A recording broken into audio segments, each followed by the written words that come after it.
ഒരു സ്പൂണിന്റെ പേരിൽ big boss ഹൗസിൽ അടി തുടങ്ങിയിരിക്കുകയാണ്.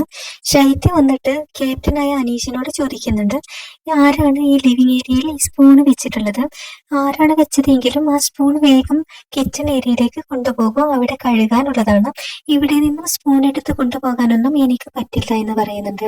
അപ്പോൾ അനീഷ് പറയുന്നുണ്ട്, ശൈത്യല്ല ആദ്യം ഈ സ്പൂൺ ഇവിടെ ഇരിക്കുന്നത് കണ്ടത്, ശൈത്യ കിച്ചണിലേക്ക് കൊണ്ടുപോയിക്കോളൂ എന്ന് പറയുന്നുണ്ട്.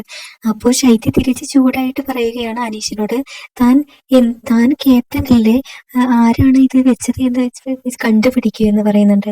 അപ്പൊ അനീഷ് പറയുന്നുണ്ട്, ശൈത്യ കൊണ്ടുപോയിക്കോളൂ, സിമ്പിൾ ആയിട്ടുള്ള കാര്യമല്ലേ എന്നൊക്കെ പറഞ്ഞ് അനീഷ് ഒഴിയാൻ ശ്രമിക്കുന്നു.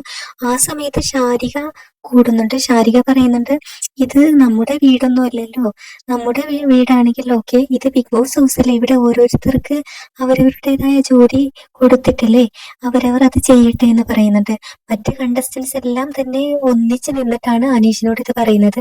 ഇതുവരെ ആക്റ്റീവായിട്ട് നിൽക്കാത്ത മത്സരാർത്ഥികളെല്ലാം ഈ ഒരു പ്രശ്നത്തിൽ, ഈ ഒരു സ്പൂൺ കേസിൽ ഒന്നിച്ചിട്ടുണ്ട്. എന്നിട്ട് അനീഷിനോട് പറയുകയാണ്. അപ്പോൾ അനീഷ് പറയുകയാണ്, നിങ്ങളുടെ വീട്ടിലൊക്കെ ഇങ്ങനെ ഒരു സംഭവം കണ്ടാൽ, ഒരു സ്പൂൺ അവിടെ ഇവിടെ കണ്ടാൽ നമ്മൾ അത് എടുത്ത് കൊണ്ടുപോകലല്ലേ ചെയ്യാറ്, ഇങ്ങനെ അവരവരുടെ ജോലി തന്നെ ചെയ്യാറുണ്ടോ എന്നൊക്കെ ചോദിക്കുന്നുണ്ട്. അനീഷും വിട്ടുകൊടുക്കുന്നില്ല. അവസാനം അനീഷ് പറയുകയാണ്, ഒരു ബേസിക് മാനർ വേണ്ടേ, ബേസിക് മാനേഴ്സ് ഒക്കെ വേണ്ടേ എന്ന് പറഞ്ഞുകൊണ്ട് അനീഷ് മുമ്പോട്ട് നടക്കുകയാണ്. അനീഷിനൊരു സ്വഭാവമുണ്ട്, ഓരോ ഇഷ്യൂ ഉണ്ടാക്കിയിട്ട്, ഓരോ പ്രശ്നങ്ങൾ ഉണ്ടാക്കിയിട്ട് എല്ലാ മത്സരാർത്ഥികളെയും ട്രിഗർ ചെയ്തതിനു ശേഷം ഇങ്ങനെ നടന്നു പോകും. അതിന് പുറകെ ഇങ്ങനെ ഇവരെല്ലാവരും കൂടെ ഇങ്ങനെ നടത്തിക്കുകയാണ്. അനീഷ് നിർത്താൻ പോകുന്നില്ല. കൂടെ പോകുന്നവർ നടന്നു കുഴങ്ങുക എന്നല്ലാണ്ട്.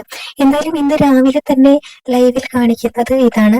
ഒരു ചെറിയ സ്പൂണിന്റെ പേരിലാണ് ഇപ്പോൾ ബിഗ് ബോസ് ഹൗസിൽ ആട്ടി തുടങ്ങിയിരിക്കുന്നത്.